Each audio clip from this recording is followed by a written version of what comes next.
Hi, I'm Josh, and this is Cars and Joshy.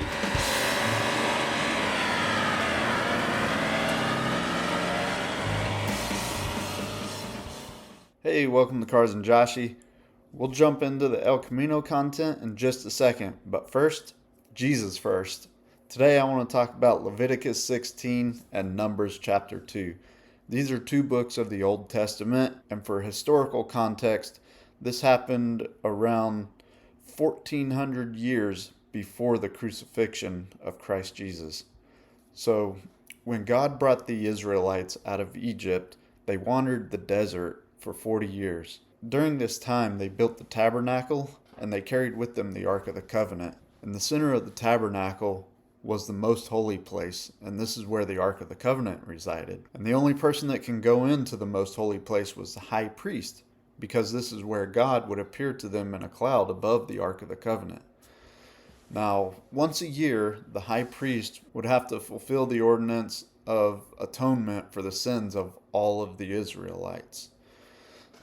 So let's say this is the tabernacle, and in the center is the Ark of the Covenant. So once a year, the high priest would get two goats.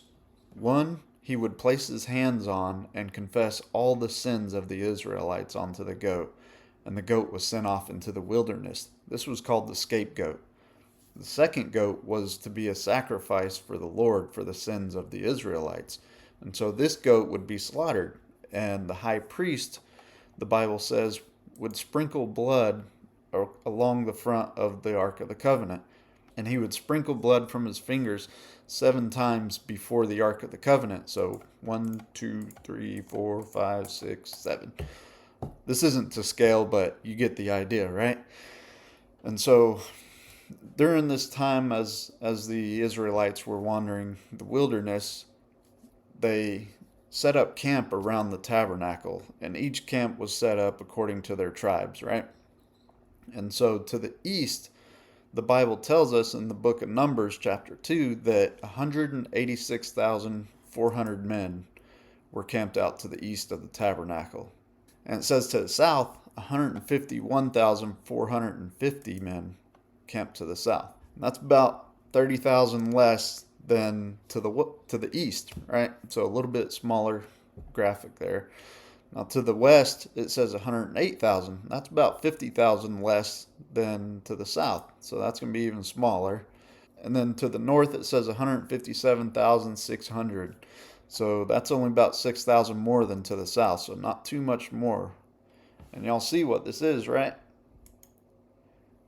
The entire Old Testament is a foreshadowing of the coming of Jesus, his crucifixion, and his resurrection for the atonement of all of our sins. Praise Jesus. Thank you, God, for sending your Son to pay for my sins. Okay, everyone. I'm kind of recording multiple videos at once, so breaking them up a little bit while I'm waiting on parts to come. So I was doing the wiring video, and then I came up with an idea to help me with this power steering pump pulley because it's too close to my line there. So that's not going to work for me, so I just decided to do this.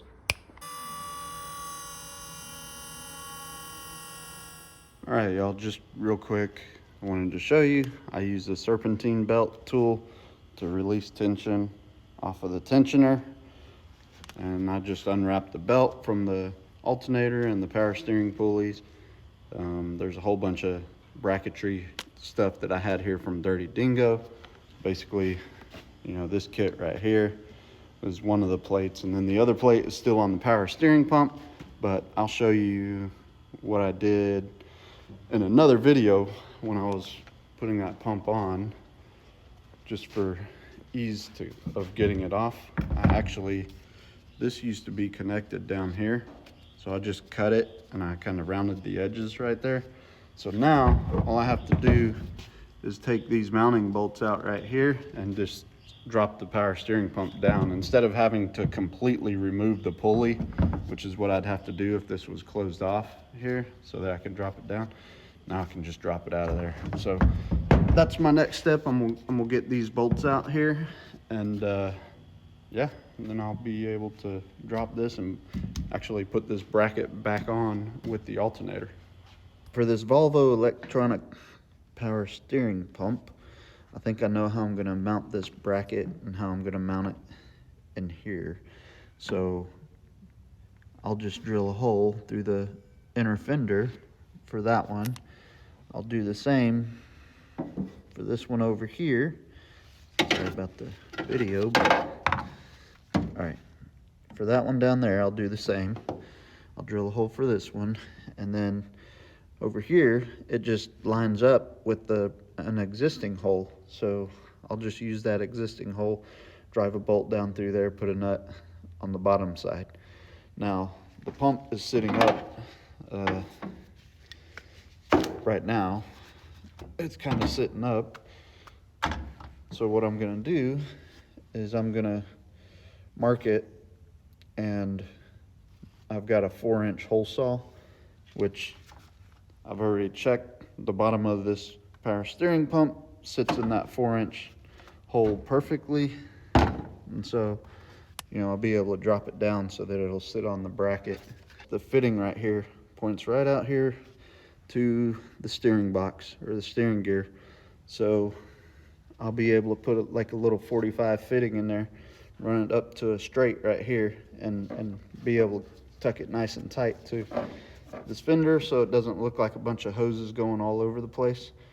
I'll be able to you know, keep them nice and secured together. These hoses are going to go away because I don't really need them anymore. I'll use some PTFE and you know, make the fittings and stuff and put them on here.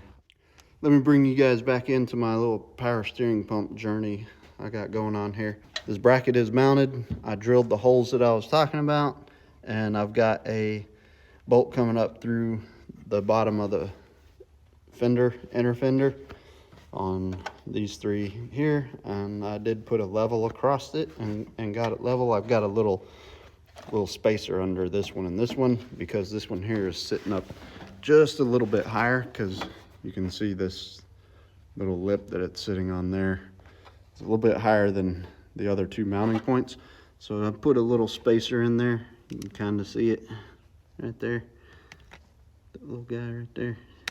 Anyways, there's one on that one and one on the back one, but it's level. So now I'm just going to take the hole saw and just go ahead and drill out a spot for the pump here. Right about there. We'll get it set down in there, and then start working on some hoses for it.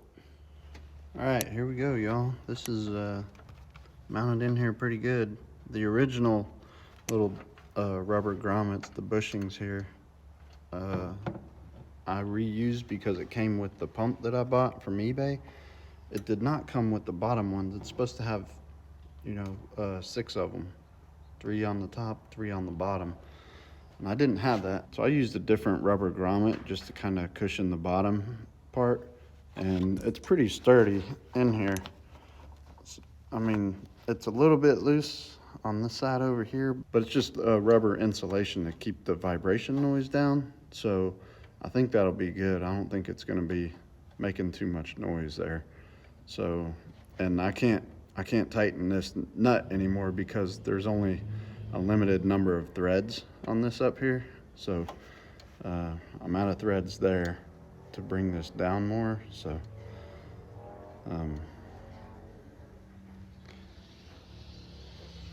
so that's as tight as I'm gonna get it there. I could maybe double up this thing on the bottom, and maybe that'll tighten it a little bit more. I might try that. I don't know. Yeah, I might try that. Let me see if I can do that. I'll show you what I was using.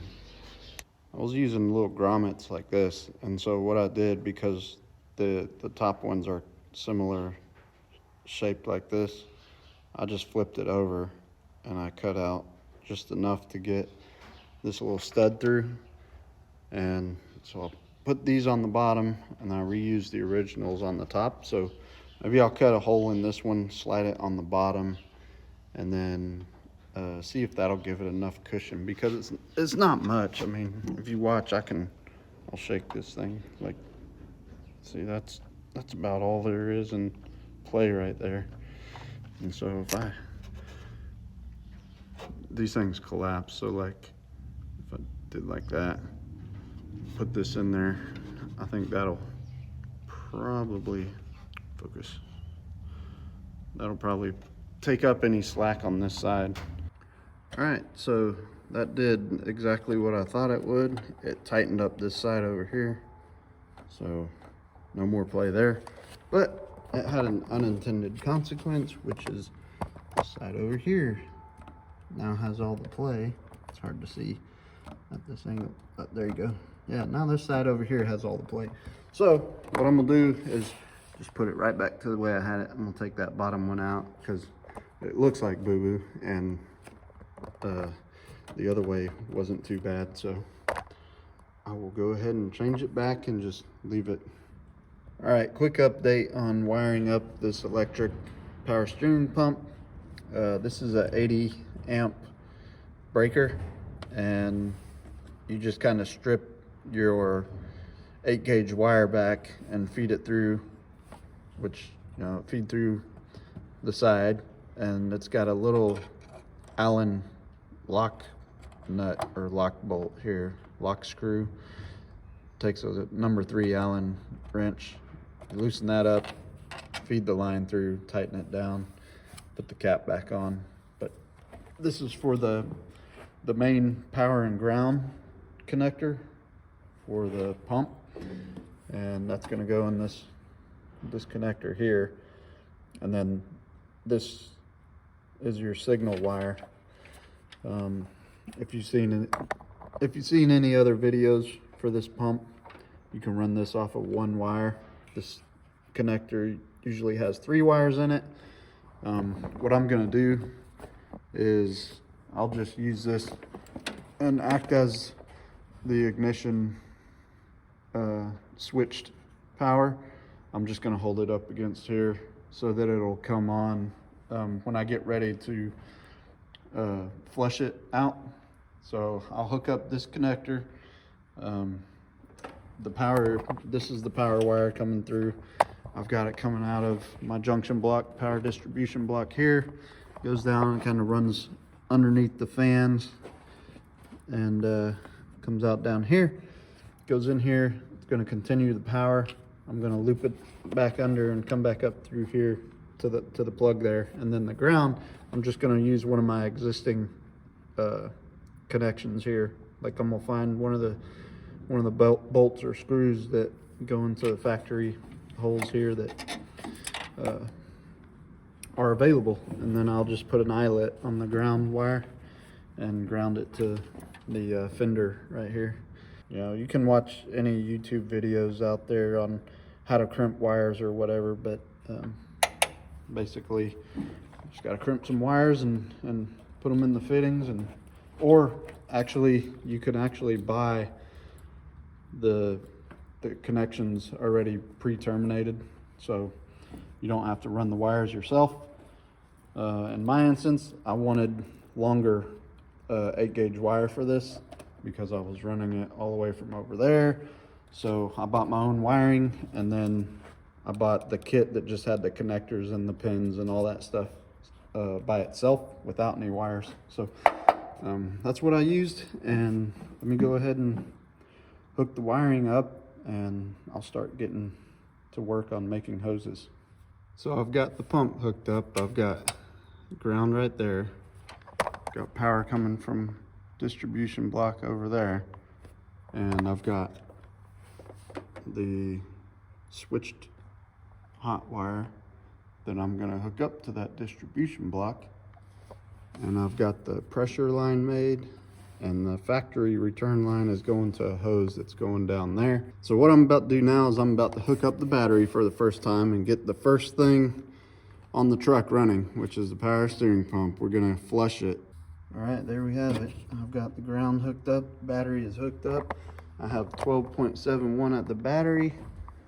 I have 12.71 at the power distribution block on the dash, and I have 12.71 on the positive distribution on the firewall. So I'm gonna go ahead and raise the front wheels off the runway with the bridge jack there, and then that way that'll make it easy to turn the wheel. All right, and I've got my helper Morgan in here. She's gonna help me flush this power steering pump. We'll say. All right, here we go. Let's see if it works. It better work. I'll be disappointed if it doesn't. Uh-oh. Oh, guess what? It's because of this breaker here. Let's see now. Oh, I got the wrong signal wire on there or something. What's going on here?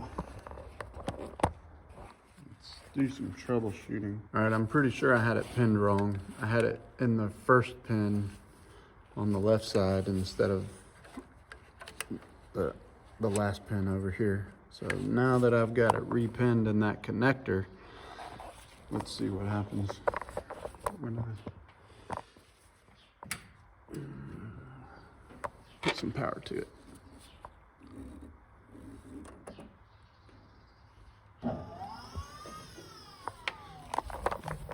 Oh yeah, it is, it's pumping.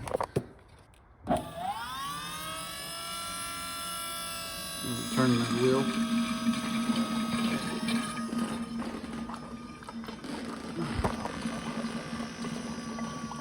My tripod is messed up, so I'm just gonna turn this off. We've seen that the pump comes on now. So I'm gonna spend my time trying to make sure that this is full of fluid and try to get as much fluid out of these lines as I can and get it flushed.